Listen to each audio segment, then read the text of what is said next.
After Canada, Formula One moved back across the Atlantic to Europe for the 9th Grand Prix of the Formula One World Championship season, the French Grand Prix at Magny-Cours. Michael Schumacher was leading the way in the drivers' title race, 22 points ahead of David Coulthard. Michael Schumacher grabbed pole position here, 27th of his career, 4 times a winner of the French Grand Prix in 94, 95, 97 and 98. So Michael Schumacher on pole, having taken that position by 0.1 of a second from his nearest championship challenger, David Coulthard in the McLaren. Behind them on row 2, Rubens Barrichello, who took pole position here the year before, and third place on this grid by 0.003 from the defending champion Mika Häkkinen, Ralf Schumacher and Eddie Irvine on row 3. On row 4, Jacques Villeneuve, second here in 1996, good qualifying in the BAR, Heinz-Harald Frentzen, who won here in 1999, Jarno Trulli, who was 6th last time out, and Jenson Button making his Formula One debut at Magny-Cours in 10th place. Once the lights went out, it was Michael Schumacher with a brilliant start, went across in front of David Coulthard to prevent him going first into that left-hander, the first corner on the circuit, and Rubens Barrichello took the advantage too to move up to second place. Coulthard immediately under pressure from his teammate Mika Häkkinen, but he managed to hold on to third. At the end of lap 1, Michael Schumacher had already built up almost a 1.5 second lead over the rest of the field, and almost 4 seconds stretching back to the 6th place man Heinz-Harald Frentzen. It was Eddie Irvine who'd missed out, dropping back down the field. A tangle between the two Prost cars, Heidfeld running into the back of a Lacey as he tried to avoid the advancing Fisichella coming down the outside of him. Zonta was the first retirement, Zonta going out at the end of lap 16. And the battle was joined between David Coulthard and Rubens Barrichello for second place. Barrichello eventually forced to concede as Coulthard drove up the inside, held the racing line into the right-hander. A mammoth effort by David Coulthard, and he now set off in pursuit of Michael Schumacher. Johnny Herbert retired after lap 20. Another disappointing result for him and for Jaguar.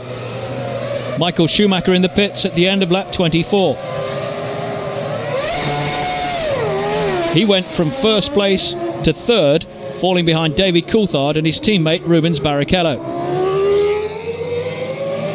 At the end of the next lap, it was David Coulthard and Rubens Barrichello into the pits at the same time.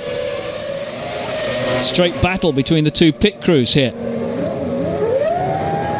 And it was McLaren that won out. Coulthard advanced, Barrichello with a quick time, but even that wasn't good enough to preserve third place for him. Mika Häkkinen came through, snatched third from him, while Coulthard set off in pursuit of Schumacher. Mazzacane in the Minardi skidded off into retirement with a rearranged rear wing.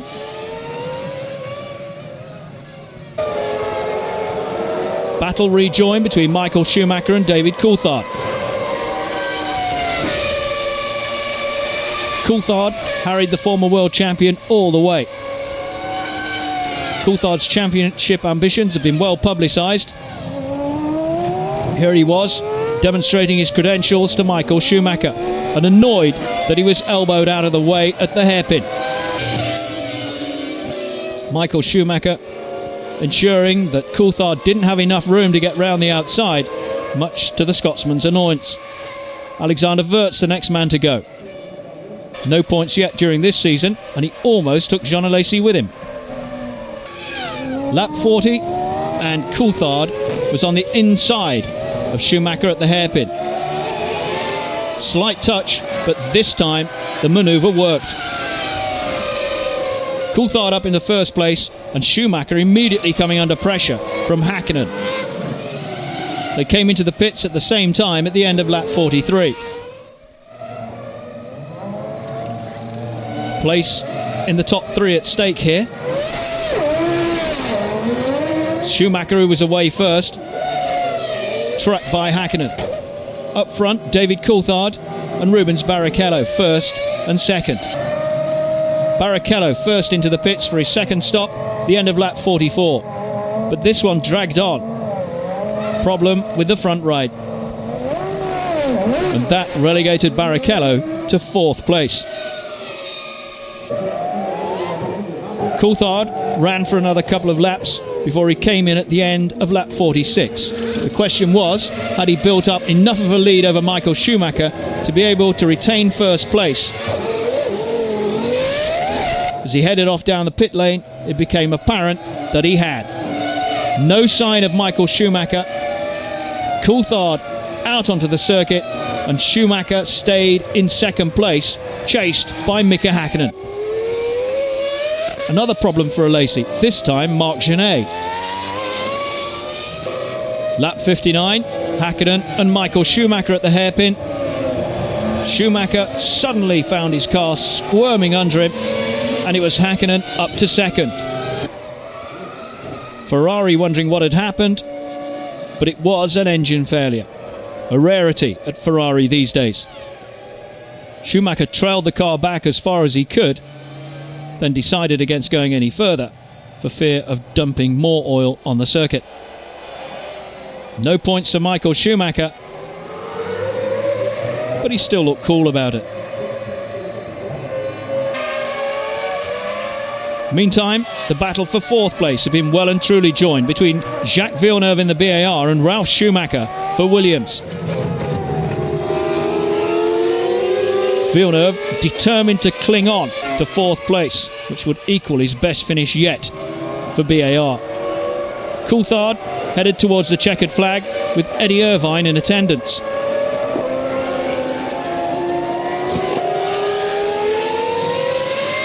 Coulthard heading for his 3rd win of the season. And a big swing in his favour in the title race as a result of Michael Schumacher sitting out in retirement. 10 points then for David Coulthard. Mika Häkkinen came home in 2nd place. The 3rd McLaren 1-2 of the season. For Rubens Barrichello, 3rd was the best that he could hope for. He joined the 2 McLaren men on the podium. David Coulthard confirmed as the winner in a fraction over an hour and 38 for the 72 laps. And this, a real upsurge in McLaren fortunes. The Drivers' Championship closed up to 12 points between Michael Schumacher and David Coulthard, Mika Häkkinen a further 6 adrift, Rubens Barrichello in 4th place. Only Giancarlo Fisichella and Ralf Schumacher of the other drivers were into double figures. Coulthard's victory, Mika Häkkinen's 2nd place, giving McLaren real hope in the Constructors' title race. Ferrari's lead had been chopped to just 6 points. The rest of the teams, Benetton, Williams and Jordan into double figures, the rest fighting over the scraps. Delight for David Coulthard. A brilliant win. Coulthard, Häkkinen, Barrichello on the podium. Villeneuve, Ralf Schumacher and Jarno Trulli picking up the rest of the points. Heinz-Harald Frentzen and Jenson Button just missing out. But after the top 6, no other driver was on the lead lap. Eddie Irvine did make it home. Jean Alesi finished 2. Marc Genet, the last man for Minardi. Among the notably not classified drivers in this French Grand Prix, Michael Schumacher, whose race finished after 59 laps. And Johnny Herbert, yet another disappointing race for him and for Jaguar. Up on the podium though, delight for David Coulthard. When I dropped down to 3rd place, it's one thing believing you have a quick car, it's another thing finding a way past. And I have to say initially I had a lot of understeer and Rubens was actually quicker, but once the car sort of settled down then I was able to sort of play to the strengths that I had, which I was very good on the brakes. We ran quite low wing to be good at the end of the straight, to give me the opportunity to get in the inside. And from there, I just felt that I always knew that I had the chance to overtake, and it was just a question of weighing up the risk. And I have to say that in the end, both Rubens and Michael were very fair, hard but fair, and it was a good race. For Mika Häkkinen, his 5th podium finish of the season. There is always a little bit unhappiness with the car. You're never 100% pleased, but the reality is we were the quickest cars on the track, so I cannot complain too much. And also the 5th podium for Rubens Barrichello. It was just settling on the race and making it easy a little bit for Michael. And basically, I thought at the beginning I could handle it quite well, David behind me. But then after, 10-15 laps, the tires were starting to give up a little bit. And his car was quite fast, and quite fast on the straight as well. So then it was quite difficult, because he put a lot of pressure on the braking, and I was in difficulties on the braking, and then he overtook me on the exit of the corner. So after the Ferrari 1-2 at Montreal, a McLaren 1-2 at Magny-Cours. David Coulthard first, Mika Häkkinen second, and these two have re-signed for the McLaren team for the year 2001. For Coulthard, his 9th win in 99 Grand Prix, and how he'd love